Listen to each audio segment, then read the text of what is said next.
thank you for being here today.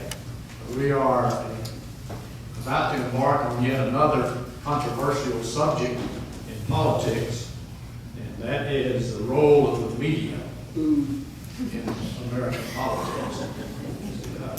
It's a very controversial topic, but it's one that has a very serious effect on how we are governed and by whom. I told Louisa I would remind you that the opinions expressed here today are not necessarily those of Young Harris College or ICL. So whatever is said is the opinion of those speaking, including myself. As usual, I encourage you to ask questions at any time. If you have a question, please raise your hand. We will recognize you and try to answer the question as soon as we can. The reason we like to do it that way is to keep everybody from asking questions at the same time.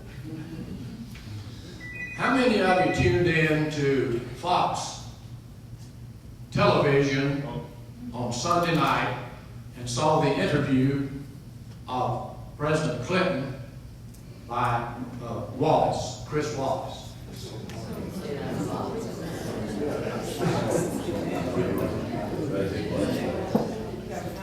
Well, I'm glad to see you're a very observant audience. That interview was billed as a discussion on global warming. It turned out to be a shouting match with Clinton doing most of the shouting. Amen. Seems Wallace got in the former president's wheelhouse by insinuating that he failed to eliminate bin Laden, and as a result, the war on terror suffered and resulted in the attack on 9/11. My observation was that Clinton obviously didn't have James Carville around, because if he did, Carville would never have allowed him to go on that program. Carville knows, as Clinton should have known, that Fox News is about as likely to ask Clinton a softball question as Wolf Blitzer and CNN are in praising President Bush. But I did this as a part of my research that I keep ongoing in newspapers and television and radio to determine, if I can, what effect their news might have on the American public.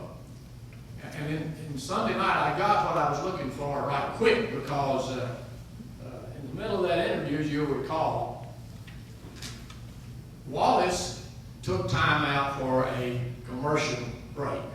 You remember that? Mm-hmm. And the commercial was sponsored by a group known as Progress for America, which is an organization that promotes patriotism, which we all appreciate. We all are patriots. We all want our country to win. We all want us to be united in all of our efforts. The feature was a general by the name of Emil Bethard, who is a retired 3-star general who was stationed at the Pentagon during 9/11. And in his remarks on that commercial, he outlined all of the previous terrorist attacks on American interests around the world and insinuated that Clinton did nothing to stop them. Now, my question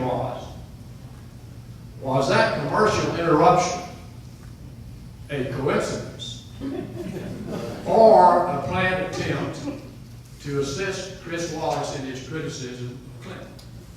Well, you got to remember the background of Fox News to begin with. We're getting to that. We're getting to that. I don't want to give you the impression that I'm a defender of Clinton or that I am a defender of Fox News. What I want to say to you is that the media, without a doubt, can most assuredly manipulate the news and does so without fear or conscience. And that's what we want to talk about today. Hopefully we can answer these questions. Do the media manipulate politics? Question 2. Do politicians manipulate the media? And to help us answer those questions, we will have as our guest the Dean of Georgia's Political Reporters and Observers, Mr. Bill Shipp, of whom I'm sure many of you have heard. Bill writes an award-winning column for 60 Georgia newspapers twice weekly. And he appears on a weekly television program in Atlanta called The Georgia Game. And he'll be with us after our break. Sometimes I shudder when I think of the powerful hold mass media has on you and me and our fellow Americans. They have changed the way we think. They've changed the way we vote. And they've changed the way we're governed. One analyst I was reading the other night went so far as to say that the media are responsible for declining voter turnout, growing disenchantment with government, and weakening of political parties. Yet, they are an intricate part, as you know, of our daily lives. The news and the opinions that are expressed by the media certainly influences the outcome of elections, as well as the public's attitude toward the government. And I can tell you, after having spent many years in government and corporate life, that I have never seen such a low opinion that people have about their government. Whether or not it's deserved is a matter of individual judgment, I would think, but it's there. I was talking with a friend of mine who worked with me at the Atlanta Journal years ago, and I was telling him what we wanted to do here today. And he told me this, and I wrote it down, and I want to read it to you, because I think it's important. He says that American media may not always be successful telling their readers and listeners what to think, but they're absolutely stunningly successful in telling what to think about. And I think that's very true. When we think of the media, we think of a big mass out there, a conglomerate of news outlets that we must depend on for news, and sometimes for opinions and for other things. But we fail sometimes to realize that the media is divided into several groups. First of all, you have the print media. That's your newspapers, magazines, the scandal sheets in the grocery store, and that sort of thing. And then there's the broadcast media, which is television and radio, and of late, movies. We have seen a number of movies that have been produced with political themes. We have seen more and more movie stars get involved in politics. And we are now, I think, at the point where we must pay attention to the World Wide Web and to the internet. Because the blogs that you can find there nowadays are amazingly political. They're either pro or con government, pro or con politicians. They're pro or con just about everything that you can imagine. I do want to make, before we get into the meat of this, one observation that I think is important. And that is that unlike the broadcast medium, the press is protected by the First Amendment to the Constitution. The government has no regulatory power over a newspaper's ability to write news issue their opinions or make recommendations. No government regulatory power at all. But it does have regulatory power over television, and I think soon the internet. But based on the theory that air belongs to the people, and what happens in that air is of interest to the government and the Federal Communications Commission.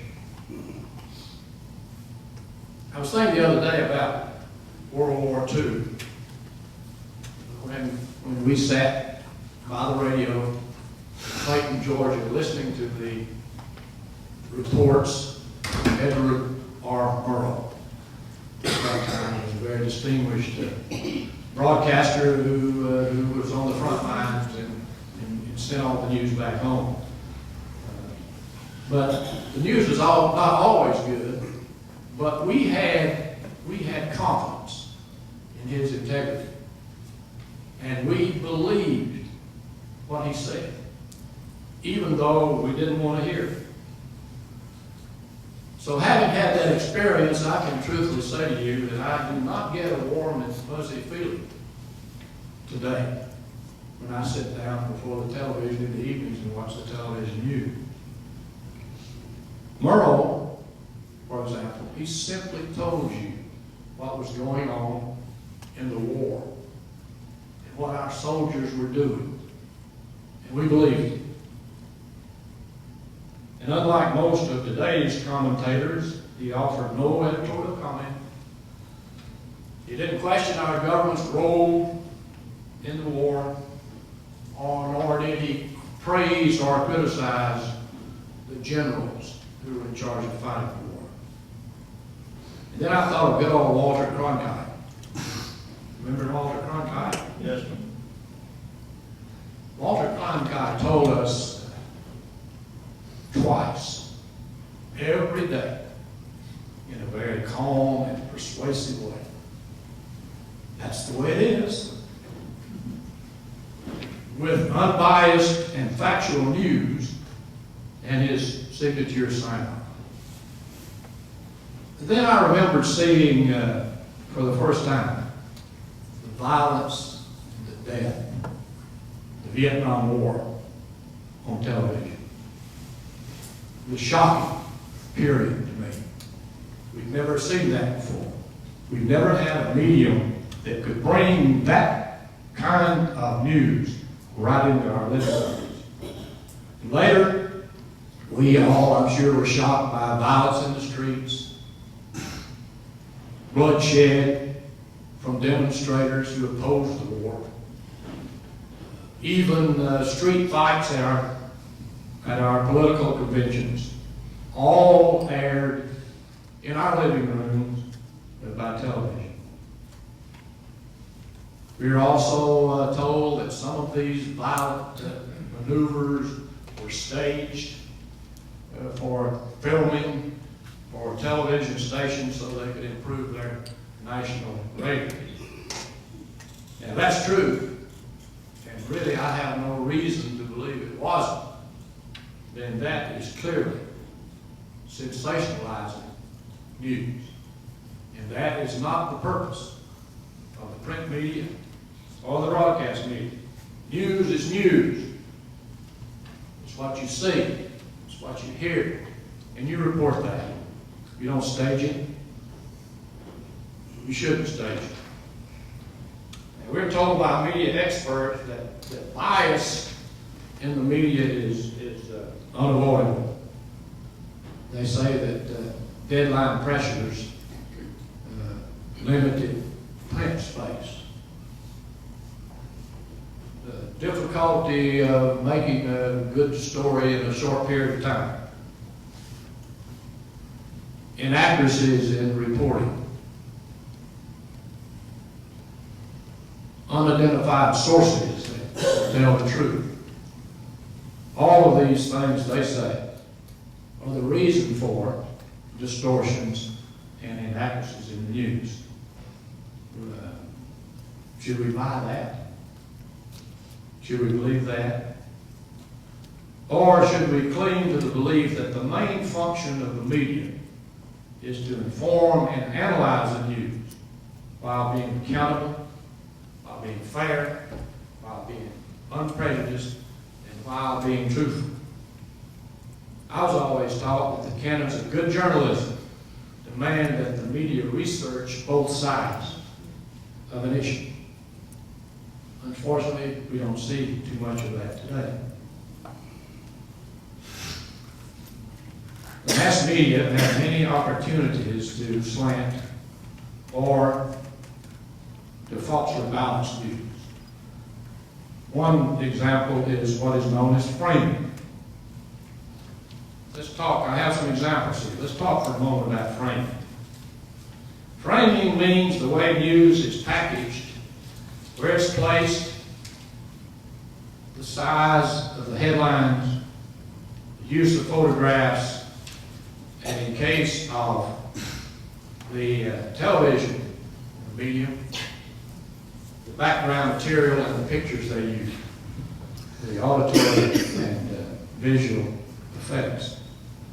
Now, I have here two examples of what can be defined as framing.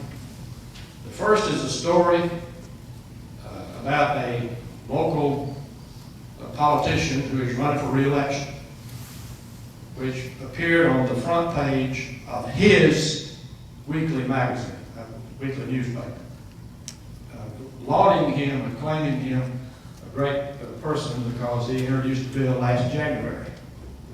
Now, that is not timely news, but it's not the only. It's not the only example. I hold here yet another from a newspaper from a bordering county, written by a state senator who is up for re-election, which states her position on about every matter under the sun. It was given big billing in this newspaper, yet it never mentions her opponent. So what we have here is a case of newspapers deciding that they're going to run campaigns in their counties for their local candidates without giving the people an opportunity to view their opponents. That is, of course, politicians love that. Keeps their names on the front page, and the best of all is free, but it's unfair. Now, another example of framing is publicity. And I saw this yesterday. This is yesterday's Journal-Constitution. It has a front page story on the Iraq War, and when you turn the page,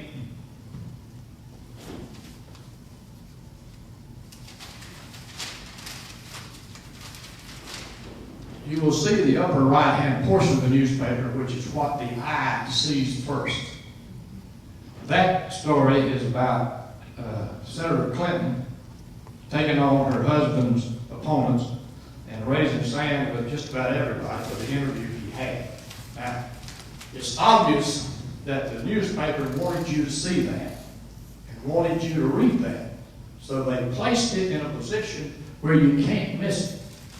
Now, if it were on the other side of the page, or if it were at the bottom of the page, next to this nice ad here, you probably would pass it by. That is known as framing. And it's a technique that newspapers use in order to plug their favorite candidates. It's quite common. It's not fair. And I don't think it measures up to the standard of good, fair political coverage. Now, another form of manipulating news is what we call labeling, which you all heard, I'm sure, and which both mediums use constantly. You can put a positive label, or you can put a negative label on a candidate. Some examples of positive labels. Leading candidate, without explanation why he or she is leading. strong on terrorism, which applies that the opponent is not. The man or woman to beat without telling why, without giving poll results or some reason why that individual is the candidate to beat. Negative labels are also very common. Tax and spend, that's what Republicans like to say about Democrats. Right-wing conspirators, that's what Democrats like to say about Republicans. Weak on defense, which was a label President Bush used in his campaign against John Kerry, and so on. Also, a very widely used label is the word reform. How many times have you heard the word reform? The media uses that word to suggest that somebody is making improvements in programs and governmental efforts when it's not true at all. A reform might result in loss of funding, a cut in services, a lot of things that shouldn't happen. But they truly fit the label of reform because that's what the media makes it look like. Tax reform. How many times over the years of your lifetime have you heard the word tax reform, which allegedly reduces taxes? But in truth, about all it does is to shift the burden, depending on the attitude of the Congress at the time. Welfare reform, tax reform. When you see the word reform, investigate. Now, there's also a practice that we all go through called front loading. Front loading means compressing too many primaries. Come in, George. We're not ready for you, George.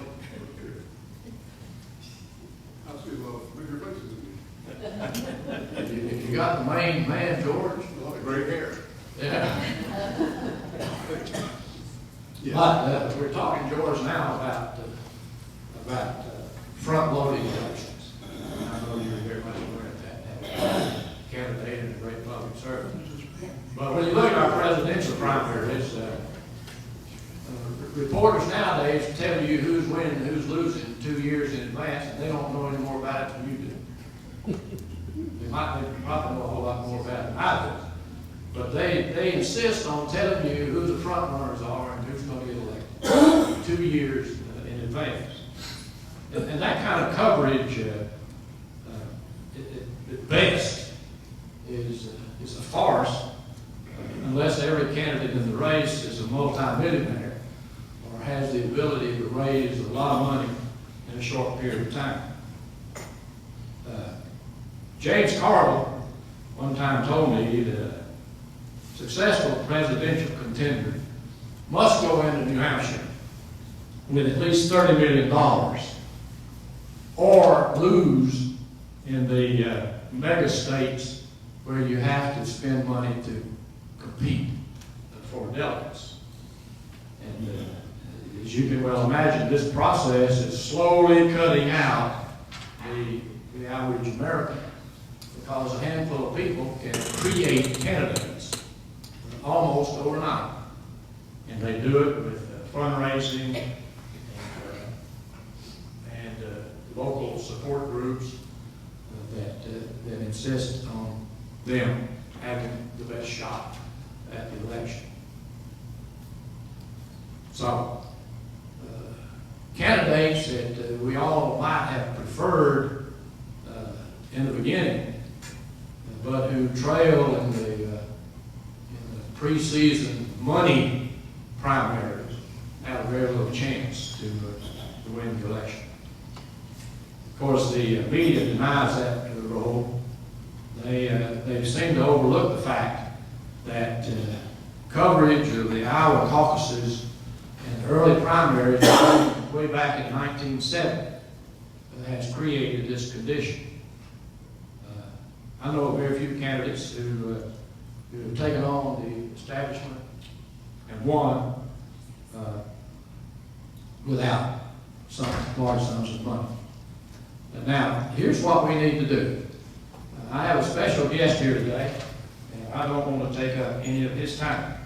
So what I suggest we do is take about a 5-minute break, and we'll be back with the Honorable William Shipp. Very delighted this afternoon, and I feel honored to have with us Bill Shipp, who is a prize-winning reporter and editor who's covered Southern politics and government for more than 4 decades. That's a long time. He writes a twice-weekly column that appears in more than 60 newspapers. And he's a regular panelist on the Georgia Gang, which is a weekly commentary show on news and politics on Channel 5 in Atlanta. Bill has authored 2 books, The Eighth Slayer and Other Snapshots, published in 1997, and a very popular and widely read book, which was a nonfiction piece on the 1964 murder of Atlanta Army Reservist Lieutenant Colonel Lemuel Penn by the Klan in northeast Georgia. I think it's Monroe. Madison County, Georgia.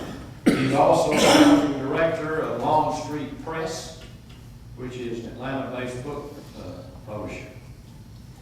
He is the founding editor of Bill Shipp's Georgia, a weekly newsletter that on Georgia politics and government, which it appears both in print and on the web. He also was associate editor of the magazine Georgia Trend and wrote a weekly column for that magazine.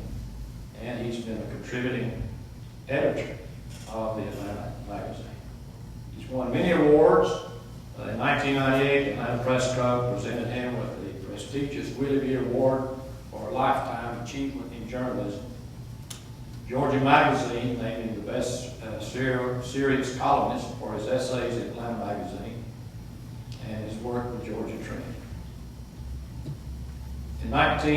In 2003, the University of Georgia's Russell Library presented Bill and his former colleagues on the Red and Black student newspaper the 50th Anniversary Social Justice Award for their editorial opposition to segregation in 1963. Bill spent 3 decades on the staff of the Atlanta Journal-Constitution, where he was associate editor, city editor, and political editor. He joined the Constitution as reporter in 1956, the year I went to work down in the Capitol a long time ago. And he's carried out assignments overseas and with great. If that's enough, I wish you was in the funeral arrangements. Well put. We're delighted to have you, Bill. And as I mentioned, your journalistic career began with a bang when you got national attention for fighting for the right of free speech and free press at the University of Georgia.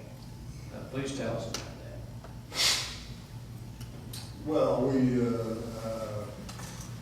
on the Red and Black at the time, this was a crusading student newspaper that carried on a number of crusades, including trying to clean up student housing at the University of Georgia and trying to clean up vice in Athens, which was hopeless. So the Honorable Horace Ward, who was an honor graduate of Morehouse College, attempted to enroll with the University of Georgia Law School. Since he had such good grades, we didn't see why not. And Red and Black went to war on Horace Ward's behalf to integrate with the University of Georgia Law School. That began my military career.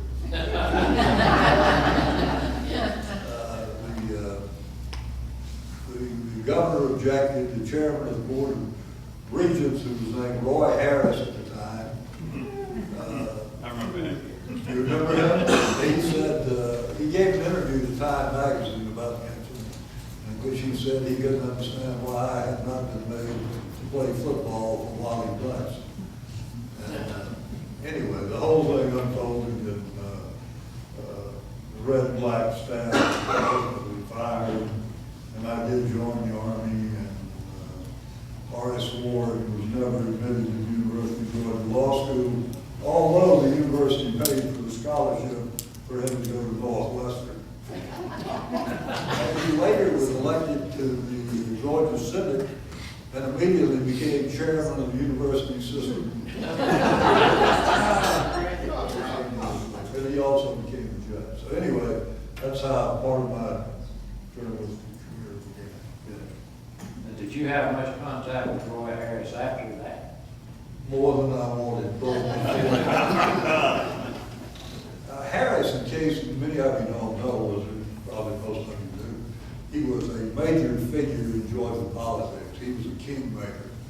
And Speaker of the House, he'd come out of the liberal Ed Rivers administration, and he was really the power behind the throne, or one of the powers behind the throne in the ascension of Herman Talmadge.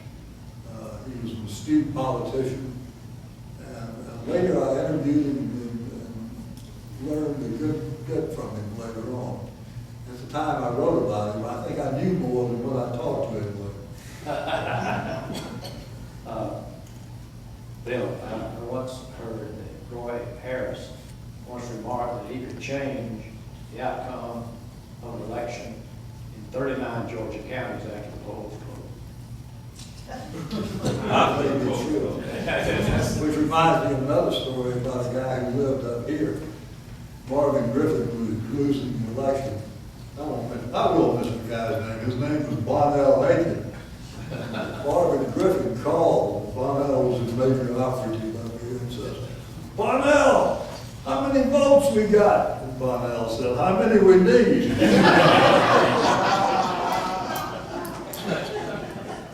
Bill, the mass media has come a long way since you first became a journalist. How do you think the inclusion of talk shows, television talk shows, radio talk shows, and the internet has impacted the work of print reporter? Well, it's impacted more than the work of a print reporter. It has impacted the entire print news and magazine industry. You're seeing a rapid decline in the newspaper industry. And if this audience here were about 35 years younger, and I asked you to raise your hands about how many were newspaper subscribers, I doubt if I'd get more than 2 or 3 hands. Right? But we're seeing a major shift.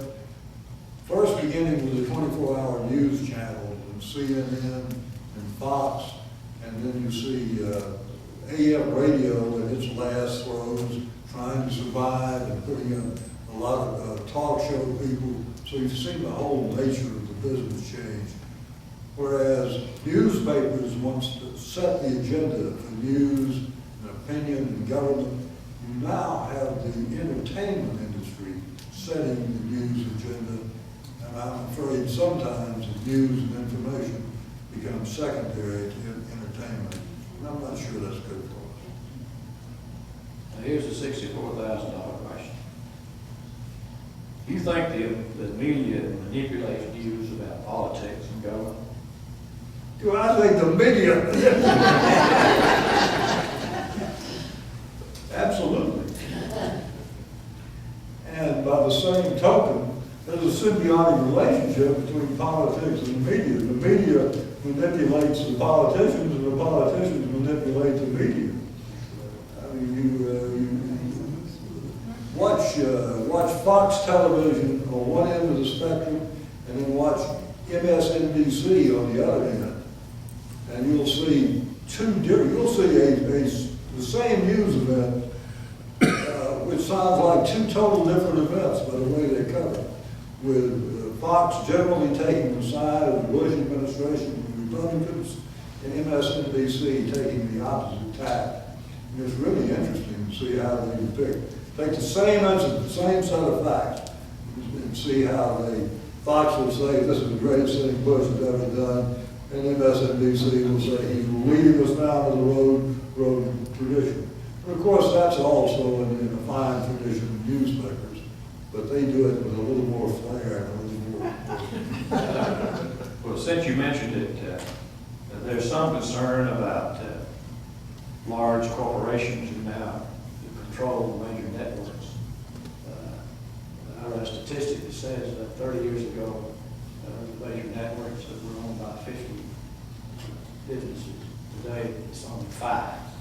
There's some concern that compression is going to affect news and maybe be a threat to the future of the news industry.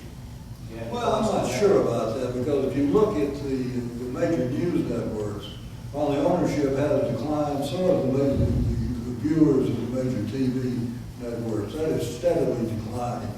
And that decline is almost in the same ratio as the increase in the popularity of the internet, where every man can be a publisher, every man can have his own newspaper, and every man can have as great a circulation as he can drum up or as good as he is. So I'm not sure. I think in a sense, rather than restricting information, you have the professionals and the big corporations declining, and information just running wild. More information than we can possibly obtain, and more information, a lot of information is not good, but there is so much information now that nobody can sponge it all up. Bill, I've known you for a long time, and I know how you feel about freedom of the press. But I'll ask this question. You think you should go to jail for failing to reveal an unimpeachable source? I hate to tell you this, Bob, I don't think I ought to go to jail for anything. Question here. I came to Georgia in 1950, and the entire state was run as a single party, entirely Democrat. You were a Democrat or you were nothing. Today, we have another ball game. What brought it about?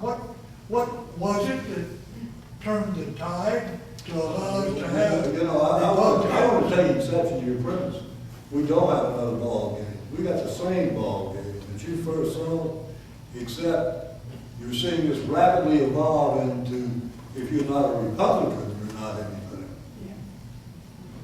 But the whole thing is built, if you look back then, look now, the whole thing is built essentially on race. Amen. That the Republican Party is a white party and the Democratic Party is a black party. In 1950, exactly the opposite was true. The Republican Party was considered the black party with a few white, what we call post office Republicans, who were white guys who hung around waiting for a Republican president to be elected so they could get a post office job. But you're seeing rapidly, if this governor's race does not turn out to be a real contest, the next governor's race you're going to see, the real race is going to be in the Republican primary. Just as in 50, the real races were in the Democratic primary, the general election was an afterthought. Well, our first Republican representative was a senator from Savannah, as I remember. And that broke the ice, apparently, and changed the attitude of the state. Well, Matt was 2 years ago. Yes. He beat Talmadge in 1980, one of the great upsets. And Talmadge had thought he'd already had his big contest in the Democratic primary that year when he defeated Zell Miller. But as it turned out, Zell Miller had only softened him up for the general election. Talmadge had a number of personal problems. Mattingly beat him, and that was the beginning of genuine two-party politics, but it was also the beginning of an evolution back to one-party politics. You can really trace the rise of the Republican Party to back to Lyndon Johnson, the signing of civil rights legislation, and the rise of Barry Goldwater. A lot of Southerners said the Democratic Party no longer represents what no longer represents my views or my interests. And so, and now Republicans, first enunciated by Goldwater and later by a lot of others, seem to represent the views of more white people, particularly white males. Democrats have already lost nearly all white males, or a huge percentage of them. Thank you. That's the answer to the question.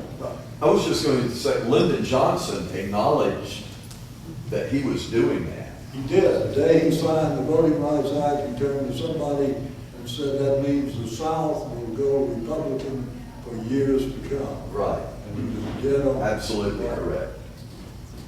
Well, getting back to Georgia politics, turning the clock back to 1960, which I always felt was really the turning point in establishment.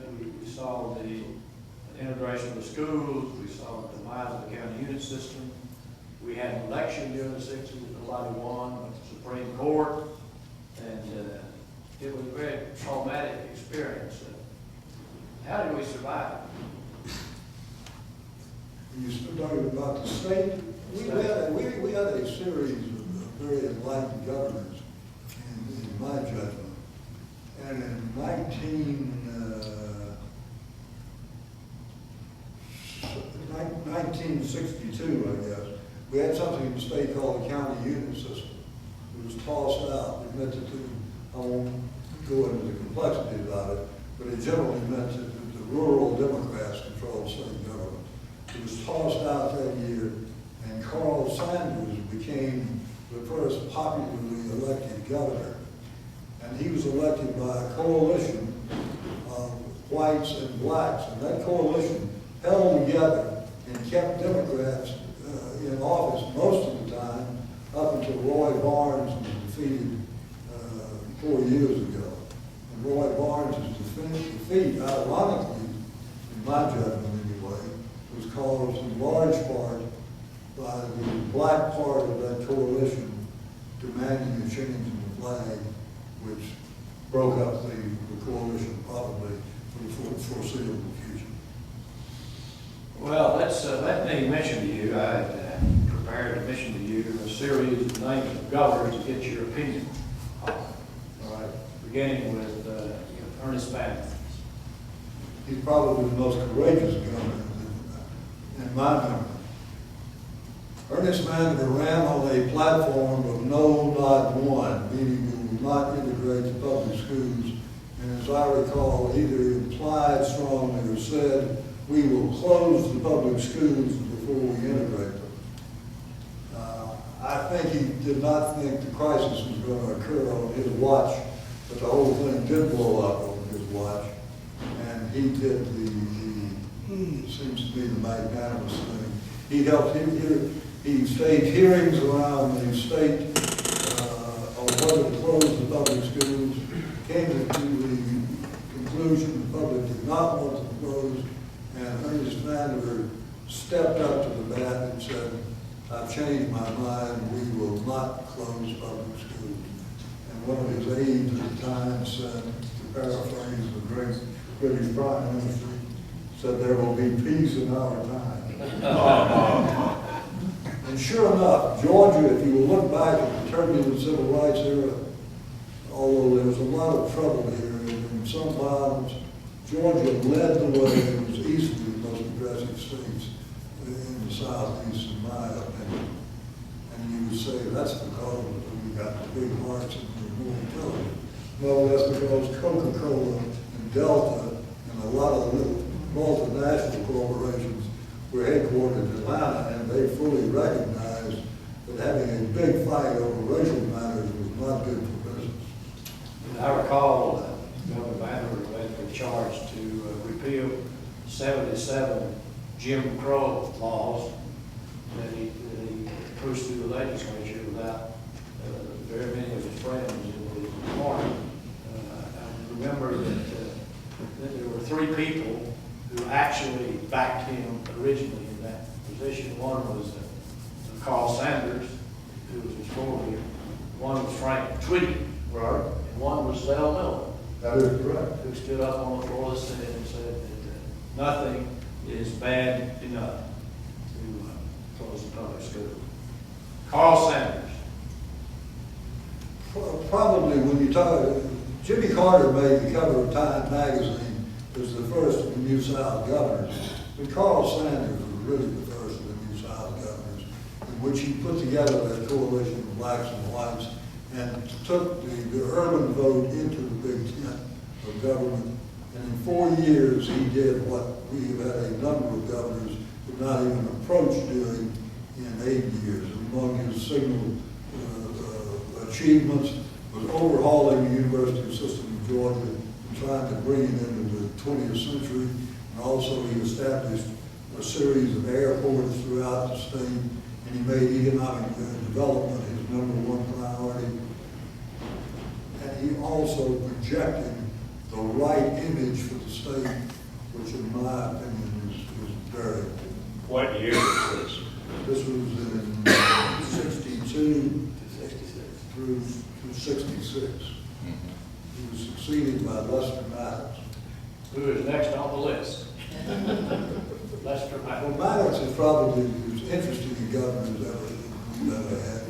He was an unapologetic segregationist. He ran a restaurant in Atlanta, and he ran a very strong campaign for governor, although he was not elected. If we had had a plurality of the vote, Bo Calloway would have been the first Republican governor in the state. But because no one won a plurality because someone else had a write-in vote, Maddox was thrown, he went to the legislature, and the legislature elected Lester Maddox almost solely because he was a Democrat, but partly because he was also about segregation. Jimmy Carter. Jimmy Carter ran as a segregationist. And I remember sitting with him, he had almost every say in the state. He ran against Carl Sanders, who was trying to make a comeback. And all the segregationists were sitting out in the audience, and Carter made his inaugural address. And I remember sitting behind him and looking out on him, and Carter said, "The time has come for us to put aside racial differences."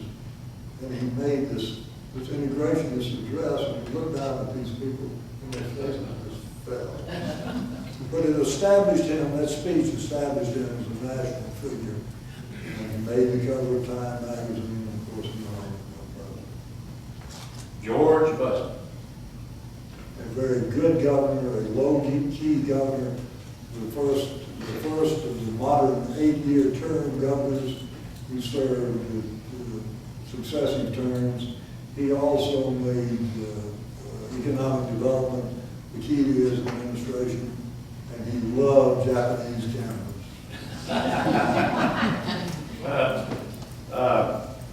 Joe Frank Harris. Joe Frank Harris was the second one of the 8-year governors, and he appointed my friend George Berry over there, who was the economic development commissioner. And he kept the vote very steady, and the economy did well, and he was I give him the name behind this he was. I'm going to save the next one until later. Miller. You worked for years with Tom Murphy, who was Speaker of the House for many, many years. Was he the booger bear that most people were led to believe? Yes, he was.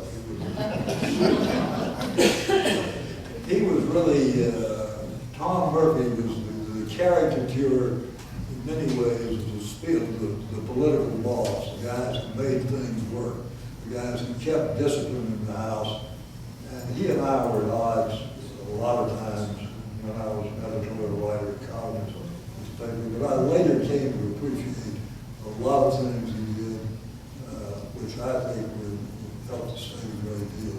We might not have major league sports, certainly not a professional football team in Atlanta, it would not have been for Tom Murphy. But he was rude and crude and tough. But likable. like it.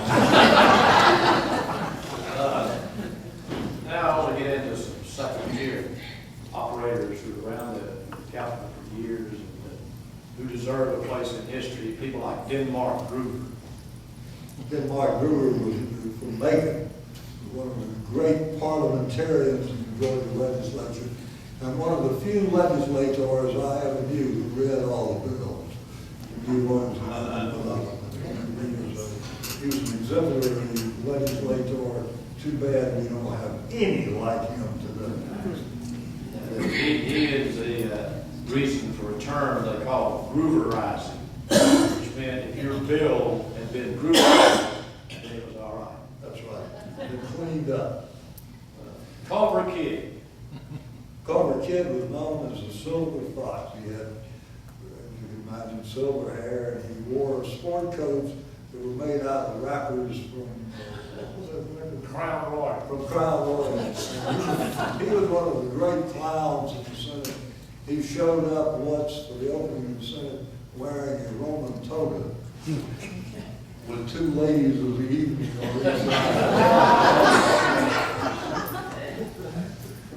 And once he brought one of these ladies into the House chamber, and Celestine Sibley, the columnist of the paper, saw her and went over to her and started whispering, and they started looking around the House chamber and pointing to various people.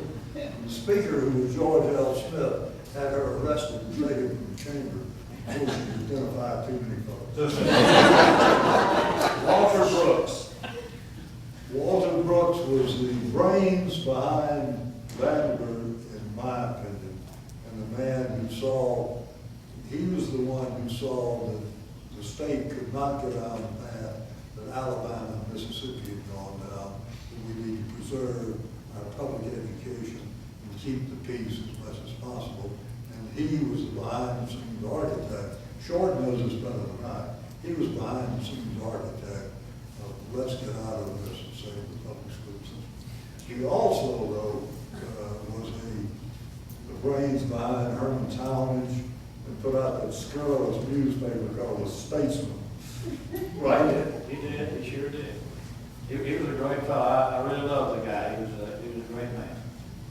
Now, let's talk a little bit about Republicans. Many people are unfamiliar with the stars of the Republican Party. Who are somebody? Well, the modern Republican Party, of course, you've got Senator Perdue who came out of nowhere when the governor's race and won the all-time upsets. But you've got a lot of Republicans who came before that probably no one now even remembers, like Bob Bell, who was the DeKalb County guy, who was the chairman of the party for many years. And in that time, the Republicans represented a more urban bend, and they were the party of reform, and very often the party, the more progressive party. But they could afford to be progressive because they were the minority and going to be in the minority for as long as anybody could see. What do you think caused the Georgia voters to switch from years of Democratic control over Republican? Well, I think the public catalyst, what we saw was that Governor Roy Barnes said he wanted to change the flag. That flew in the face of what a lot of people thought. Zell Miller, just 8 years earlier, had almost been beaten on the same issue. When Barnes set out, there was a feeling that he had gone too far in trying to please the minority. But that was only one facet. The polls showed that Georgians wanted massive reform in their public schools. The polls showed that, but election day showed that is not what they wanted. Because Barnes set out to reform the public schools, and public school teachers and school administrators overwhelmingly voted against him. Although he had given sizable raises to teachers and educators, he had also imposed restrictions and started to demand accountability. And I think that was also a major factor in Question. Why do you think there's been such a or there is such a contrast between the local democratic philosophy and the state philosophy and the national? It seems to get more liberal as you go up the step. And why is that happening and why did it happen? You know, we talk about liberal and conservative. Let me ask you, if you could define a liberal, and in my view, a liberal is one who spends an awful lot of money, who engages in national adventures, who borrows a lot of money, who creates new layers of government. And who did I just describe? George W. Bush. Not only George W. Bush, but you see this happening in the state level. Look at all these new towns springing up in Georgia, new levels of government. We also have a record budget. So when you see words like conservative and liberal, they become propaganda words. If you're my buddy, you're a conservative. But if you're not my buddy, you must be a liberal. So, I mean, those words have become almost meaningless. Except in the South, when somebody says he's conservative, that is really code in many circles for being pro-white. And if he says you're a liberal, that means you're too far the other way. You're too left, too racially oriented. In fact, in some parts of Georgia, blacks are referred to as Democrats. So I don't know whether that answers your question or not. Well, I think you can't lay it all on a racial basis. No, you can't relay it all on race, but that is an underlying. I've looked at this for 50 years, and I can tell you that is an underlying theme of everything. You can talk about changing a street name, you can talk about installing a new water main in Atlanta, or building a new highway through Blairsville. You dig deep enough into that issue, and if it's in the South, race will have something to do with it somewhere in there. Amen. Amen. Yes, sir. I want to raise a question about possibilities for financial reform and election. We live in a time when the Constitution mandates elections, both state and national constitution. And the only way the candidates can be known is through the media. It seems to me that the media, and they serve that purpose, mutual purpose, but the media has a vested interest in elections because the cost of advertising is a big support of the media. And is there not a controversy there when the media is able to, in running stories about candidates, if things are too calm, they can run stories that fire it up, and then the candidates have to answer by buying more ads. I mean, there's a place where the media has a part in what are the issues, and in order to answer the issues, the candidate has to buy advertising in order to promote his campaign. Is there any way, and then too, in order to produce income for elections, we have a cozy arrangement between administrations and corporations so that, for example, gas can be sold at $3 a gallon and get a nice cushion to be able to buy the next election, and then the gas prices fall here 40 days before the election, probably to go up before Christmas. And you have this arrangement with business and administrations to get the enormous amount of income you have to run a campaign. Is there any way we can come to a place where you could have campaign finance reform so that you could allocate a certain amount of money for it? Is there any way we could do that and not take away freedom of press and inquiry? Well, I tell you, you need somebody much higher than my pay grade to answer those questions. But you raise an interesting point. But the point you raised about news coverage, firing up campaigns, I think that was once true. I'm not sure it does now. What fires up campaigns is candidate A will have $20 million. he will buy a television spot saying candidate B is a no-good bum. Candidate B doesn't have $20 million to answer him. The chance of candidate B winning diminishes appreciably. There are exceptions to that rule, but most elections now are fought out, not in the unpaid media, but as you suggest, in the paid media, and who has the most money to buy the most TV Well, prevails. that's why people come so cynical about it. I mean, Well, we see you're that. exactly right, and I don't know what the answer is. One answer has been suggested to me is take all the restrictions off financially. Just make it very public about where everybody is getting their money. But I don't think that's the answer either. Because I think if you suggest that big corporations can buy the candidates and manipulate policy, as in the case of gas and other things, to change the outcome of the election. I think you're going to see that in midterm congressional races. Democrats say, oh yeah, we're going to win. I don't think they're going to win. I think the Republicans are going to prevail because suddenly the winds are going to be seen to be blowing in the right direction on the price of oil, on whatever's happening in I was the hoping you had the answer. I was hoping you had the answer. I'm sorry. Above me. Right, yes. How much did Newt Gingrich and the Republican Revolution in '94 influence Georgia thinking and politics? I'm sorry, I didn't hear the end of the question. How much did Newt Gingrich and the Republican Revolution in '94 influence Georgia politics, or was it Well, a reflected? great deal, and Newt Gingrich became the star of Georgia's political spectrum for a very short time. But also that entire revolution kind of showed what could happen if a guy showed up on a white horse with a charter in his hand and says, follow me.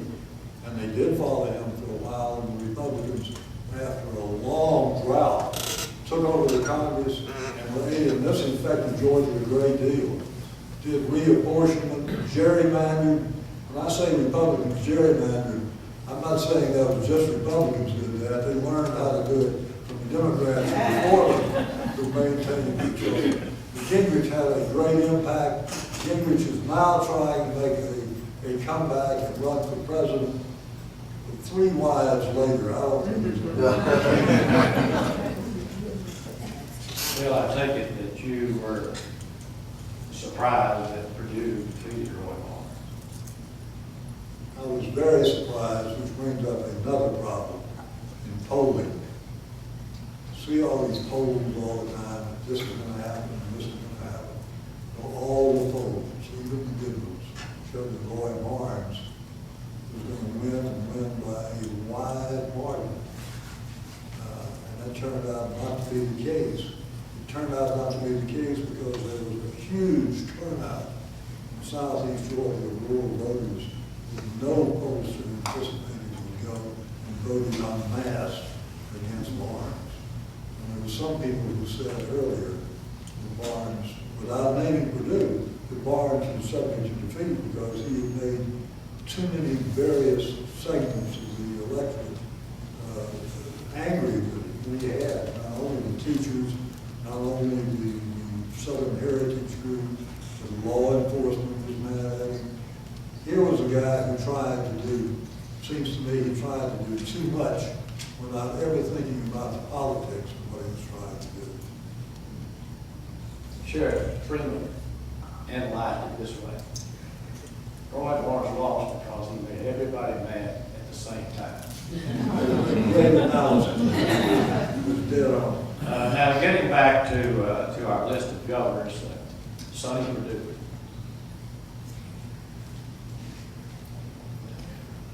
I think Sonny Perdue has not done a great deal in his first term. And I think he tried not to do, I think he made a conscious effort not to achieve a great deal because he saw the errors of Roy Barnes and made, and he was determined not to be Roy Barnes.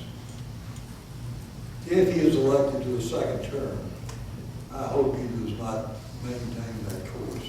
A lot needs to be done in this state.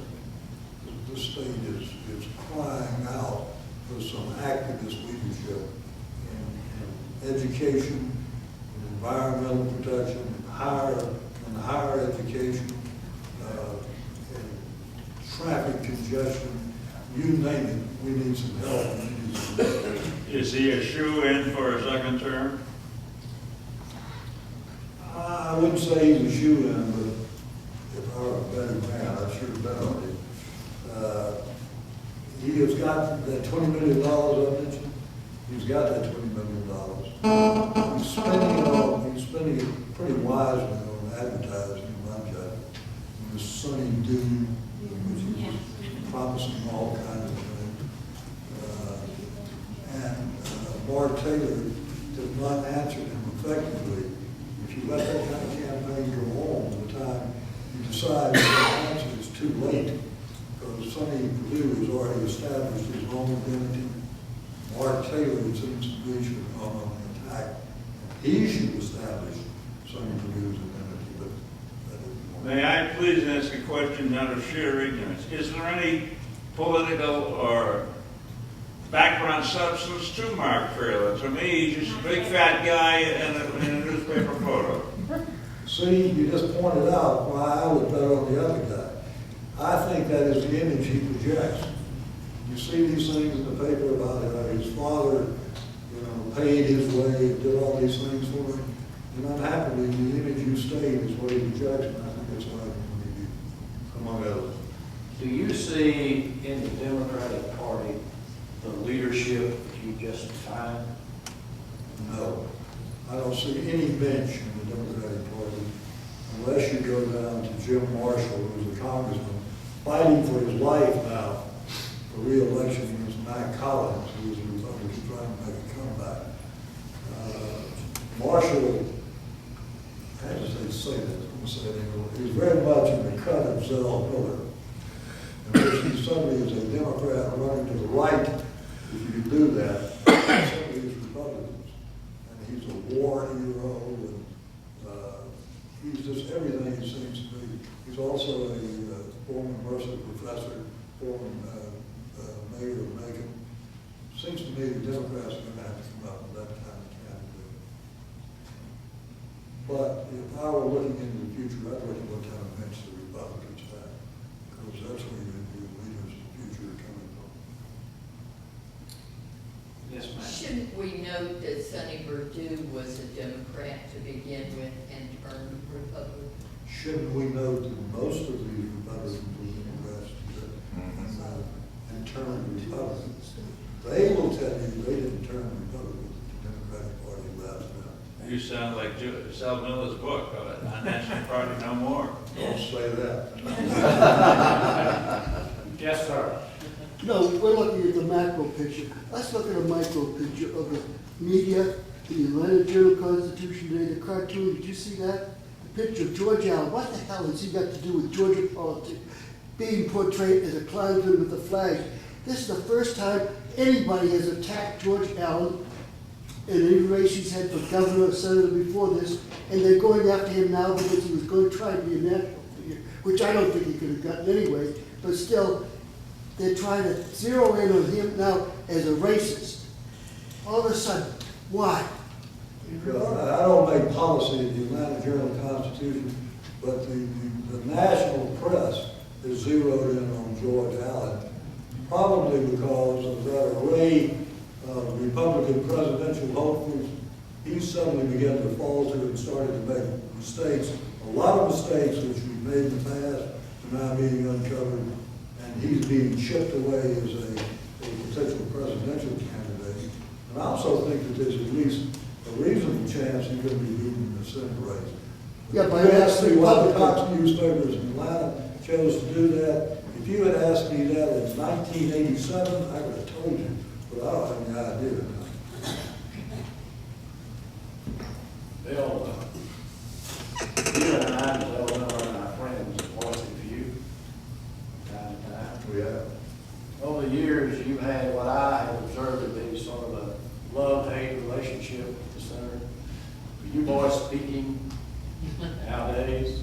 I'm not sure. I haven't spoken to them in a long time. But let me say that his tenure as governor was a very good one for the state. He did a lot of good things. The Hope Scholarship was more than just a lottery and paying tuitions. That reinvigorated in-state colleges and in-state higher education, so that Georgia, at least for a short time, shot way ahead of most of the other states, with the exception probably in North Carolina and Virginia. When enrollment went up, the schools suddenly had more money to do things with, bring in more and better faculty. Miller did a lot. Miller was a really good governor. Too bad he lost his mind when he mentioned civics. I think I bet you did not write his speech to the Republican convention. I did not, but I watched it with disbelief.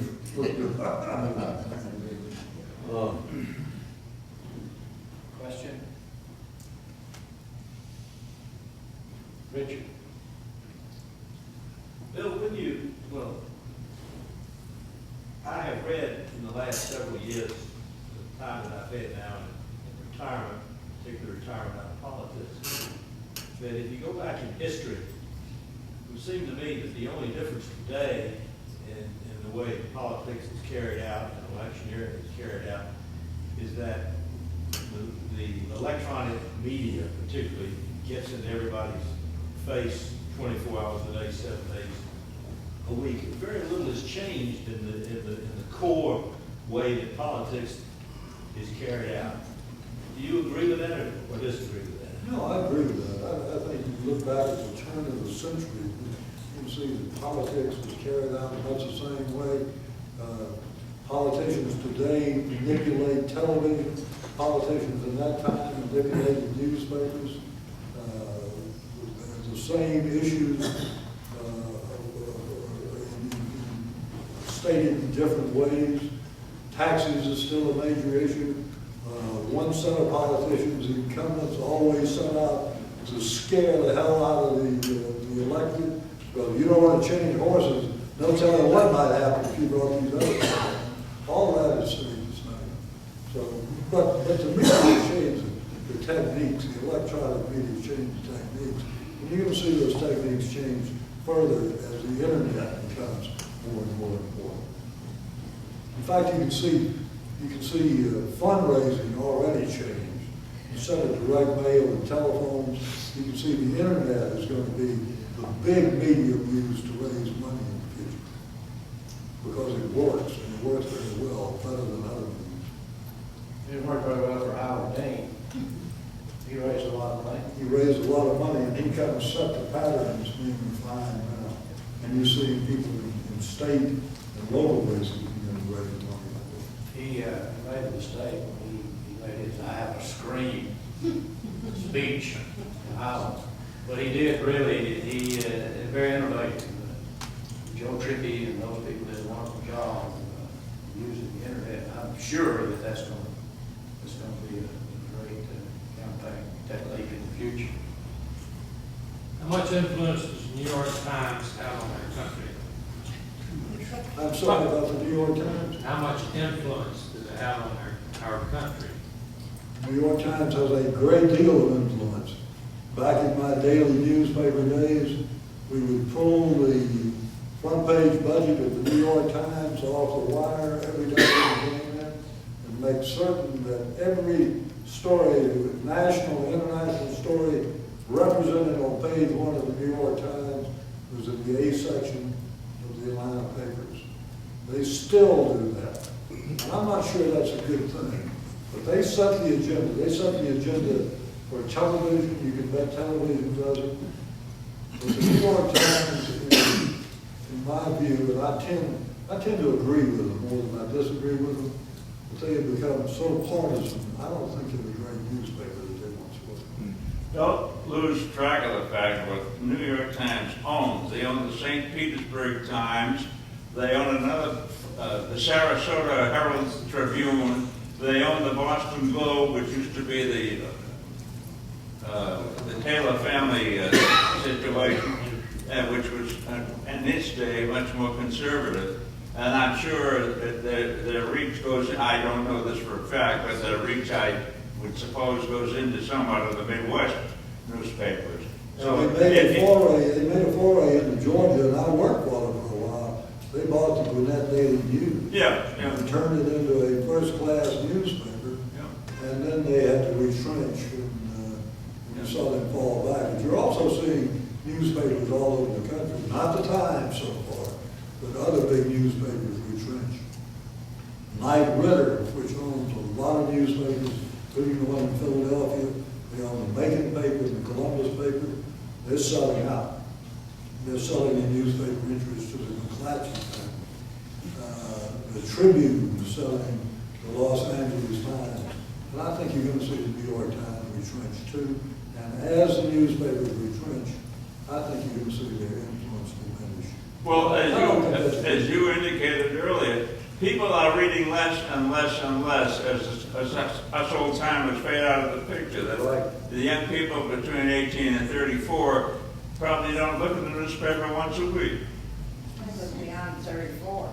I don't read a newspaper except this. But I'm wondering this, though, when I see my own habits and the habits of my kids and grandkids, they do look at the news, and sometimes they look at newspaper sites, but those sites are on the internet. Oh, yeah. Right. I mean, one of the most visited sites on the internet is the New York Times site. Now, those big news organizations, as they maintain their professionalism, they've got to find out a way that they can make as much money off the internet as they're making off dead trees. Right. In defense of the internet, it has opened up opportunity for small contributors to make a difference in opposition to the corporate donations. I mean, you can $25 and $1,500 contributors from a lot of people on the internet mount up and give another voice, don't they, to the, instead of all the money, big money coming from. Oh, absolutely. I think the internet is a great thing. After I left the Atlanta newspapers, I started a paper newsletter that did all right. But when the internet began to open up in the 1990s, we went up with an internet edition, what looked like what they call blogs today. And then we began to make some money. And we started from nothing. And then finally I sold the operation. But you're absolutely right. That opens up for a greater diversity of information and opinion, although a lot of it is hot air. Some of it I generated. Yes. Can the Washington Post have a balance to the New York Times with too much? Well, everybody always talks about the Post and the New York Times. The Post is in a different category. It is a company newspaper. It's a company town newspaper. It is a newspaper put out, if the Washington Post were put out in a mill town, it would be writing about the products put out in that mill. The Washington Post is the house organ for the federal government. It ought to be viewed that it is not really a rival to the Times. The real rival to the Times is the Wall Street Journal, which does a magnificent job of news coverage and an absolutely abominable job on the advertising. And no funny page. Dale, final witness. Yes, sir. Will you prognosticate on this coming election as to whether the Democrats who think they have got it won already will in fact do that? No, I don't hold me to this. I do not think they will take either house. And I think that's because a lot of these polls are being done as national polls. These House elections and Senate elections, these are local races. And if you look at congressional quarters, if you're picking these things apart district by district, it's a far different picture than what you're getting in the national. The poll nationally may say, we all hate the Iraq war and we hate the Bush policies in Iraq, and therefore we're going to elect at least 6 Democratic senators. People are not thinking in national time. You say those dirty rats in Congressmen, those dirty rats in Congress, they are corrupt, and I hate them, but not my Congressman, not my senator. He's not like the rest of them. So I don't think that the majority is going to change. Well, reducing that to Georgia, do you think that Purdue is going to win the election? Yeah. Do you think his coattail will be broad enough to take the whole slate of constitutional officers in office? No. In fact, I don't know how much coattails he has. I do think that Casey Cagle is probably going to win on the basis of the thrust he had in defeating Ralph Reed. But I think on down the ballots, you will see Democrats continue to win. Mainly because I don't think the Republicans are really focused on those down ballot races. Do you think Ralph Reed has any future left in Georgia It'd be politics? tough for Ralph Reed to run again. Ralph Reed, it seems to me, made a strategic error. And as Carl Sanders once said of Bob Short, a brain surgeon should never try to operate on his own brain. He met that a successful political consultant or a staff not run for elective office. I think that was a basic mistake Reed made. The other basic mistake he made was hanging around too much on K Street, but that's other else. Well, let's talk about what you're going to give thoughts on. I just wanted to ask, what do you see today in the picture that would encourage anyone to enter politics or virtually discourage? You know, you may have hit on why we have a class of politicians we have now. I like to think in the old days that people like Guthrie and people like that ran for public office to do a public service, to give something back to their community, to contribute something to the common weal. I'm not sure you have that motivation now. And most of these people are either running to represent some special interest, or they see financial opportunity, and that's at almost every level. Look at some of these corruption cases in Congress now. Absolutely shocking things. This guy on the West Coast, what was his name? Cunningham. Yeah. I mean, that kind of thing just baffles me. It's a very well paid job. That's right. Let me follow up that question. Do you suppose that good people are not running for public office because they do not want to be savaged by the press? Absolutely not.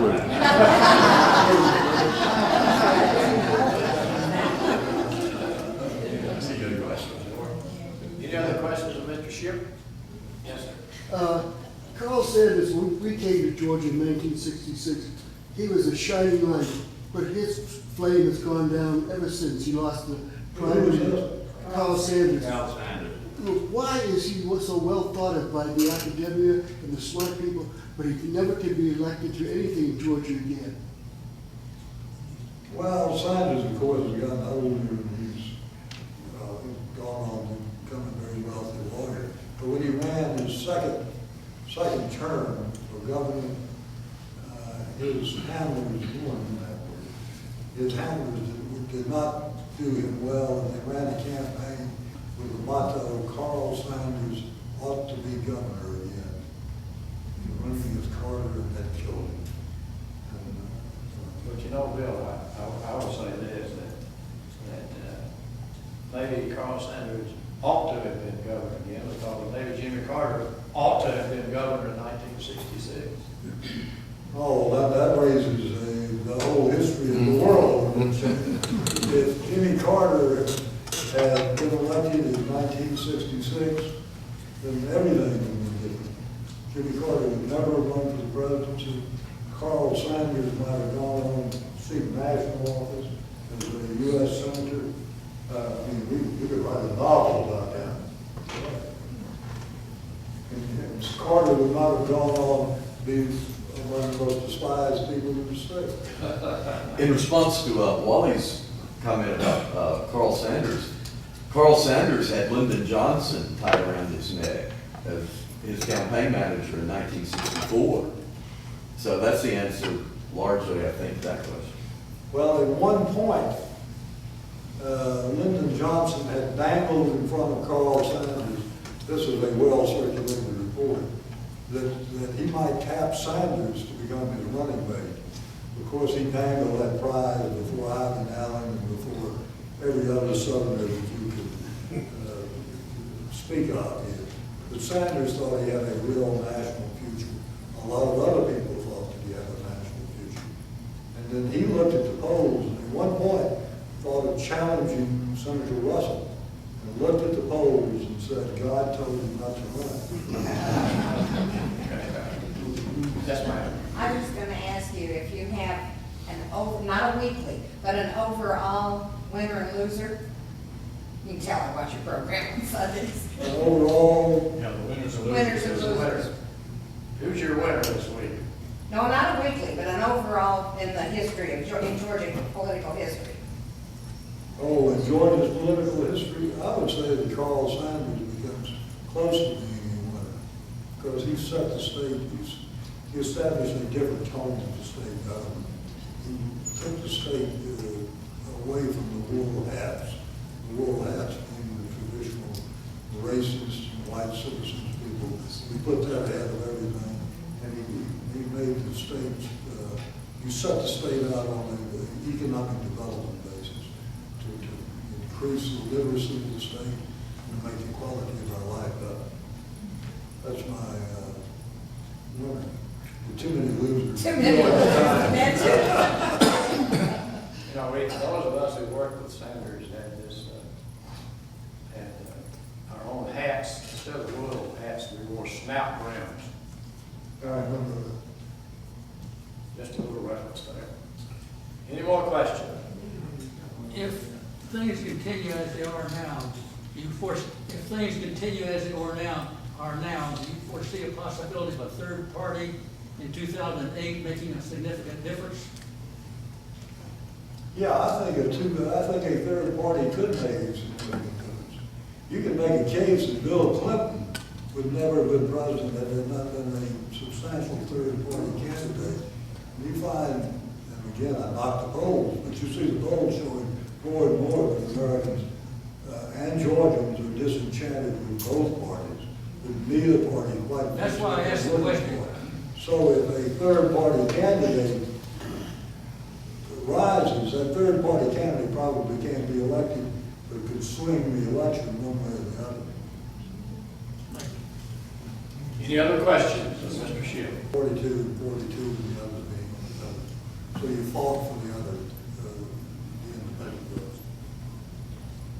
Other questions of Mr. Shipp? I want to raise one other related to Barnes' defeat and bringing it back to the power of the media. And I appreciate what you had to say about the reasons we think he was defeated.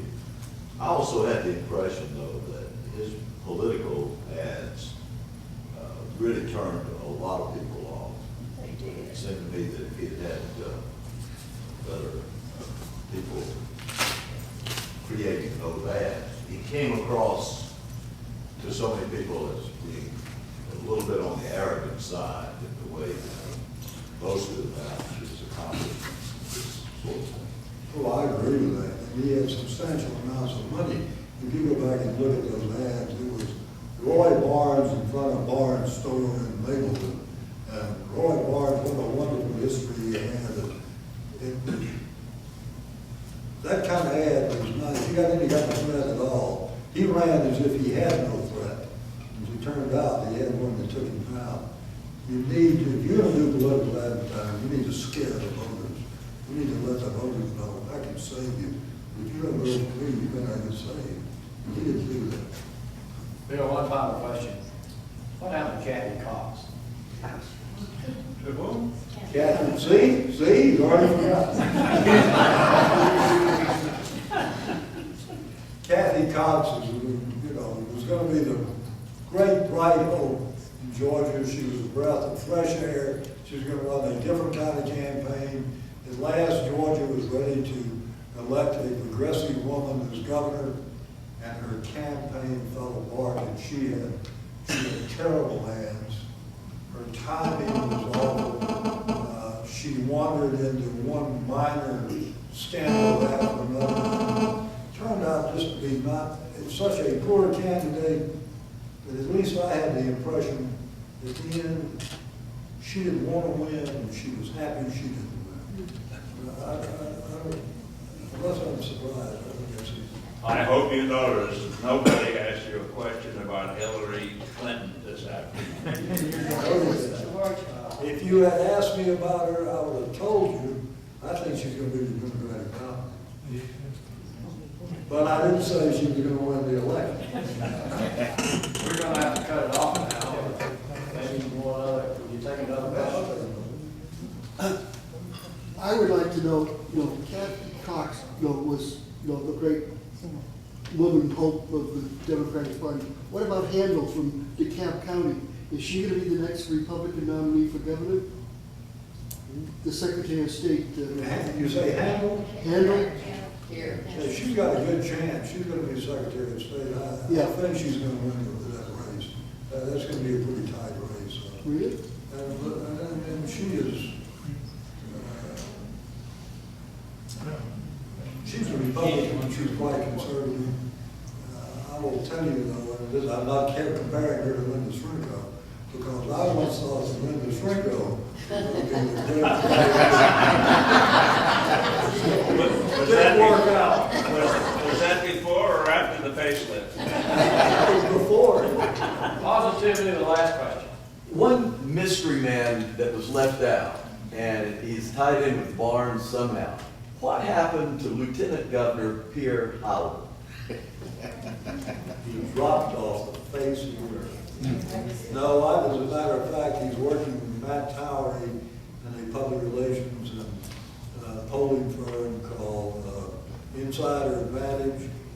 And I get an email from him occasionally, but he's out of the public eye, and he's very bitter about a lot of things that happened in his career that he thinks were not of his doing. Yeah, it happened in a week's time. Well, I mean, it was... Well, it really happened in 4 years' time. He thought he was going to be elected as lieutenant governor, and he misheard someone say that he thought they were going to retire after 4 years, and he was going to run again. Didn't work out that way, and a lot of other things. He was prepared to run for governor. Some opposition research people dug up some things in his past that caused him to leave the scene. He was really a good candidate. He was a good public servant. I think it's a real loss that he dropped out. Bill, thank you very much.